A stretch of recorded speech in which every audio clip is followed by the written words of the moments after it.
So निकै नै उचालै नसक्ने माछा हामीले चाहिँ पार्न सफल भएको छ हैन लगभग 3 केजी होला नेपालको यो चाहिँ सायद त्यो नेपालको ढगहरुले उचाल्न सक्दैन होला यो माछालाई हैन किनकि यो एकदमै ठुलो समुद्रतिर पाइने माछा चाहिँ हामीले पारेको छ हैन सो वाह चलिरहेछ दामी भइरहेछ है आज फिस गर्न आएको हेर्नु यहाँ के हुन्छ यार सो यसलाई चाहिँ हामीले 5 केजी को रूपमा चाहिँ लिएको छ लगभग 5 केजी होला सायद यो माछा चाहिँ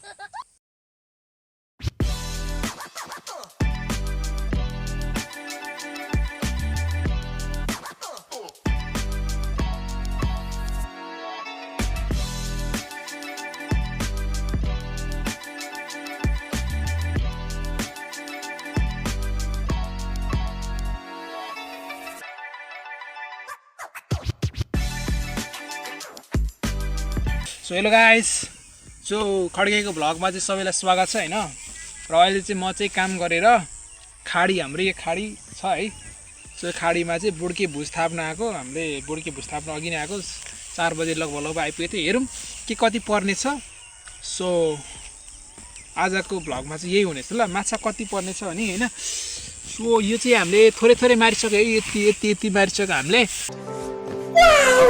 सो र फेरि उतान्डर एउटा थापेछ अनि उता माथि एउटा थापेछ है सो दुईटा बोड्कामा थापेको छ लुगा सुगा खोलेछ म चट्ट लाएर रेडी भएको छ बोड्का भुस निकाल्न जान आँटेको हेरौँ बोड्का निकाल्नु हिँड्दैछु हैन कति पर्ने रहेछ माछा आइयो लेट्स गो हेर्नुहोस् मेरो चाक देखेर चाहिँ छक्क नपर्नु होला अलिक फास्ट आऊ अब यहाँ नजिकै छ है नजिकै छ आउन सँगै आउनुपर्छ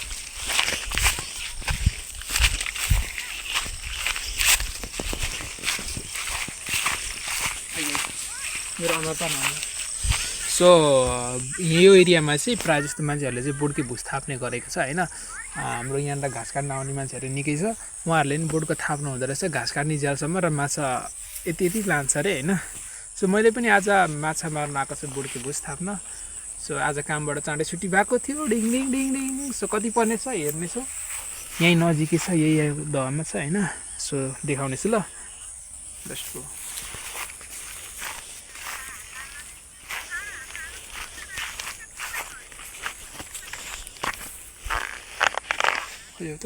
सो गाइस यहाँनिर चाहिँ हामीले थापेको छ उयो पोकलमा सो बिस्तारै जानेछु हैन त्यहाँनिर चाहिँ माछाहरूको हल्का परेको देखिरहेको छ छल्काहरू हैन छल्काहरू देखिरहेको छ कति पर्ने छ लेट्स गो बिस्तारै जान्छ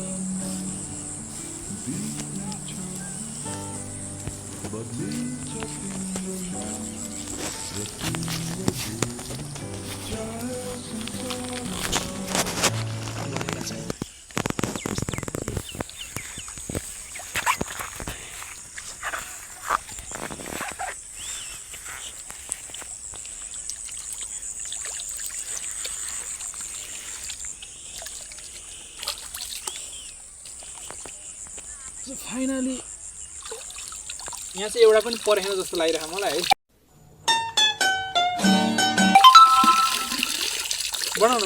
बनाइरहेको छ सो फाइनली यहाँ बोड्का भेटिसक्यो हैन सो यसमा चाहिँ भनेपछि केही परे छैन हैन सो एउटा मात्र किरा परेछ सो आजको काम बेकार गइरहेको छ यार सो किरा रहेछ यार देखाइनु त्यही पनि यो मलाई पारा ल्याउला जस्तो लागेन भाइ भरे हामीले माछा लगिँदैन क्या हो च्याङबा भनेपछि यहाँनिर बोड्का भुसमा माछी आएको छैन सो मलाई नि देखाऊ सो आज माछा नलावा जस्तो लाग्यो हैन तेर्सो पार ल तेर्सो सो फाइनली यार आज माछा मार्दिन आइदिएको यसमा माछै परेन यार फिक्स यहाँ माछा परेको छैन मलाई थाहा भइसक्यो हैन किनकि माछा पऱ्यो भए त बुक्लु गर्थ्यो र यसमा परेको छैन गोबर र भुस थाप्दिएको है नहुँदो रहेछ यार एउटा किरा परेछ सो यसमा यता उठाउला सो यसमा नपरे नि के भयो त हाम्रो अर्को छ अर्कोमा पर्न सक्छ हेर्नु जाउँ अब यसमा परेन छ नि यार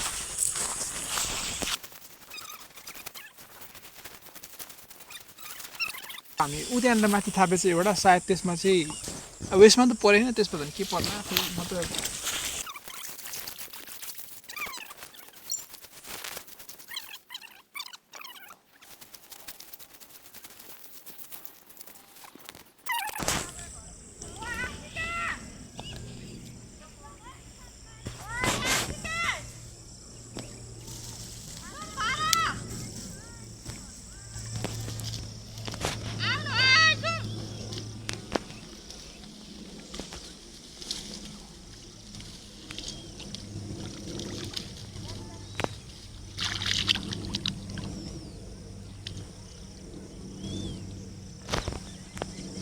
फाइनली यार यो पनि उठाइयो। यसो पनि माछा चाहिँ खासै परेर नि किरा परेर चाहिँ एउटा दुईटा परेछ। किरा चाहिँ फेरि धेरै परेछ।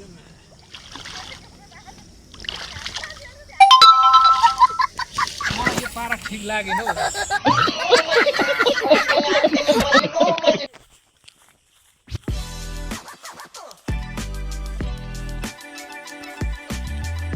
यार पुरा ठुलो ठुलो माछा छैन, दुईटा टाटी। यो के हो क्या यो के? Oh my God! के हो यार? म त बिजोग लाग्यो यार, यस्तो माछा नि नमरिदो रहेछ। फोक्कडमा च्यालाको पनि नउठाउला जस्तो यार। ल सुकेर बस। सो माछा धेरै ठुलो माछा परेको छ है। सो एकदमसँगले यो भयो हाम्रो माछा। माछादेखि माछा आज पनि फेसीलाई हाल्ने किल हान्न आएको होइन। सो परिरहेको छैन। बुझिस् मैले सेतो सेतो सेतो लुगा भन्थेँ नि, सेतो लुगा हाल्यो नि पर्छ अरे। अहिले आन्टीहरूको माछा देखाइदिस् हाम्रो उसलाई। तर म उता खोला जाने कि भरे जाँदा चरपटे खाएर जाने। ल हुन्छ बनाइदियो भने भरे जाँदा ओर्दा खाएर जानुपर्छ। सो यहाँ हेर्न सक्नुहुन्छ माछा हाम्रो निकै नै ठुल्ठुलो माछा एकदम होइन। निकै नै उचाल्न नसक्ने बनिरहेको भिडियो अहिले मेरो अनुहारले आउँछ। सो निकै नै उचालै नसक्ने माछा हामीले चाहिँ पार्न सफल भएको छ होइन। लगभग 3 केजी होला नेपालको। के बोले भाइ? के बोले?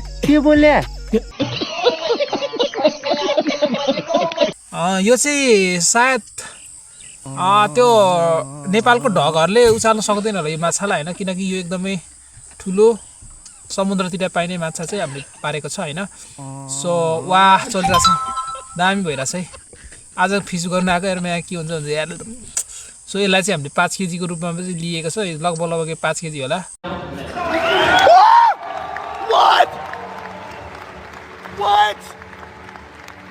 सायद यो माछा चाहिँ खै त्यो अहिलेको पिठोले त भयो मार्दै त्यो सो भयो। सो फेरि पनि हामी माछा मार्न खोज्दैछु र हामी थाप्नु पर्यो। आन्टीहरूले भनेअनुसार पल पनि यत्रो पार्नुपर्छ, यत्रो पार्नु मजाले। मैले त यत्रो पार्दै थिएँ नहुँदो रहेछ। सो यार बिचमा पार्नुपर्छ अरे पल, आन्टीहरूले भने मुताबिक गर्नु पर्यो। सो यार माछा मार्नु गाह्रो छ नि हौ। च्याउ लाग्यो।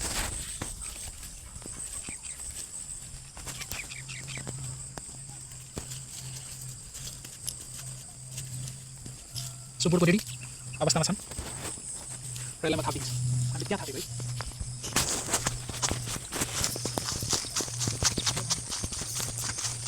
यहाँ थाप्यो है।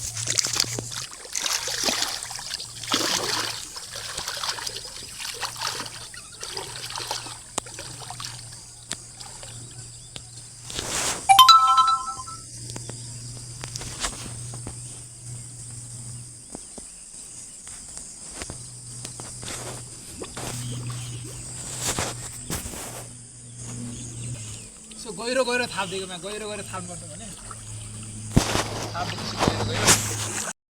लगभग 6:30 भएको छ र हामीले 1 घन्टा भयो थापेको। सो यहाँनिर बोर्डके भुस कति परेछ माछा सो देख्न सक्नुहुन्छ। यहाँ चाहिँ माछा लगभग अहिलेको भन्दा परेको रहेछ। खुसी लाग्यो जे होस्, किनकि माछा पर्दाखेरि खुसी नै लाग्छ। एउटा हामीले वहाँ थापेछ है। अलिअलि परेछ यार माछा, धेरै त परेछ छैन होइन। किन रमाउनु, यस परेछ भनौँ न, त पर्दैन होला जस्तो लागिरहेको थियो। सो बुढीके भुसमा यति चाहिँ परेछ यार। प्लास्टिक ल्याउँदा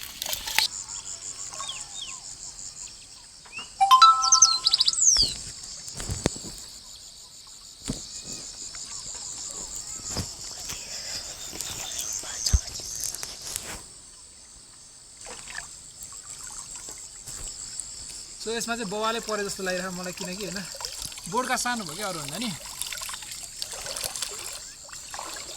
अहिलेको जति नै हो धेरै त परे छैन जोस पर्नु चाहिँ पऱ्यो आज होइन जोस खुसी लाग्यो किनकि निकै टाइम गइसक्यो नि त होइन रात परिसक्यो रातभरिको कमाइ समय छैन सो यहाँ हेर्न सक्नुहुन्छ अबदेखि यो छ नि जोसन अलि माथि पर यो सेतो लुगा अनि बोर्डका यस्तो ल्याउने अनि च्याख्ला हाल्ने होइन अनि यसरी बाँधिने दर अनि एउटा ठाउँमा बिचमा गाड्दिने है बुझे जोसीले अब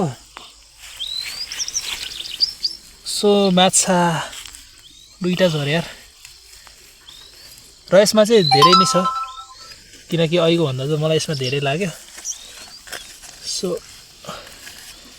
यसमा चाहिँ यत्रो परेछ यार यो चाहिँ बोडके भुस होइन जोसी राम्रो लाग्यो खुसी लाग्यो अब चाहिँ आउने न यस्तो माछा गर्नु सो यसमा चाहिँ अलिकति बढी नै परेछ है अहिलेकोमा भन्दा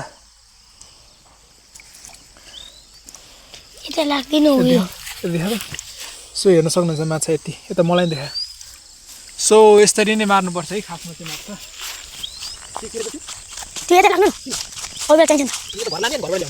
सो यहाँ देख्न सक्नुहुन्छ माछा यसमा चाहिँ अलिकति परेछ है अघि नै यति पर्दै हो त है अब पुग्छ नि जोसे